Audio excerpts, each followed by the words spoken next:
कोलकाता के RG Khan medical hospital में 9 अगस्त की सुबह एक लाश मिली जो अभया की थी।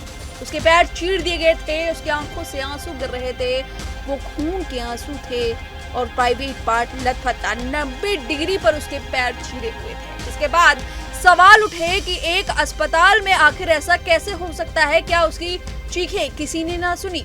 उसके बाद 14 अगस्त को वारदात जहां हुई, जिस सेमिनार हॉल में अभया चीखती रही, प्रदर्शनकारियों की आड़ में गुंडों ने उसे तोड़ डाला और ममता सरकार की पुलिस खड़ी की खड़ी देखती रही।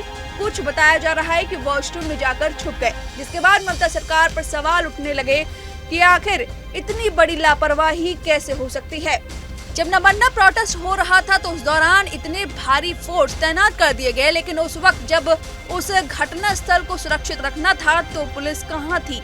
उसके बाद जब गंभीर सवाल उठाए गए तो कोलकाता हाई कोर्ट ने पूरे मामले को सीबीआई को सौंप दिया। सुप्रीम कोर्ट ने भी ममता सरकार को फटकार लगाई, जिसके बाद ममता सरकार खुद सड़कों पर उतर गई, जबकि खुद हेल्थ मिनिस्टर हैं। किससे सवाल पूछ रही थी? लोगों ने ये सवाल उठाए।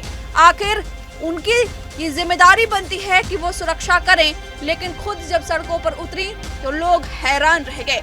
उसके बाद ममता बनर्जी को कहीं ना कहीं डर लगने लगा, जिसके बाद उन्होंने बड़ा फैसला उठाया। ये फैसला था एंटी रेप बिल।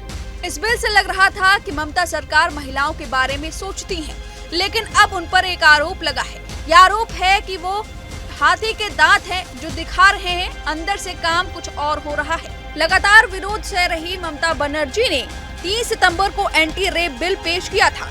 इस बिल के अनुसार पुलिस को 21 दिन में रेप केस की जांच पूरी करनी होगी।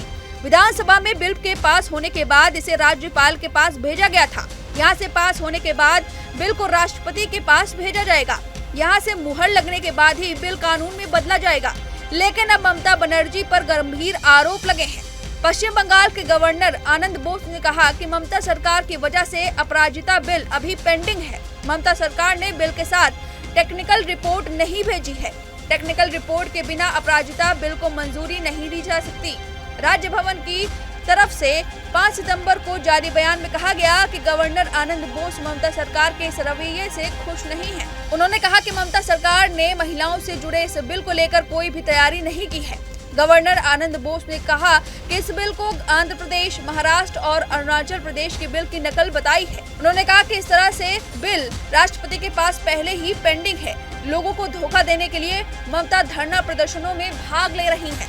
तो अगर आनंद बोस की माने तो ममता बनर्जी एक कहीं न कहीं दिखाने की कोशिश कर रही हैं कि वो इस पूरे मामले पर बेहद एक्टिव हैं, फैसला लेने की कोशिश कर रही हैं, महिलाओं की सुरक्षा के लिए काम कर रही हैं, लेकिन अंदर ही अंदर वो नहीं चाहती कि ये बिल पास हो। यही वजह है कि वो टेक्निकल रिपोर्ट नहीं भेज रही हैं और अक्सर वो ऐसा किया करती है। टेक्निकल रिपोर्ट भेजने पर ही इस बिल को मंजूरी मिल सकती है, राष्ट्रपति तक भेजा जा सकता है और वो खुद नहीं चाहती कि ये बिल पास हो।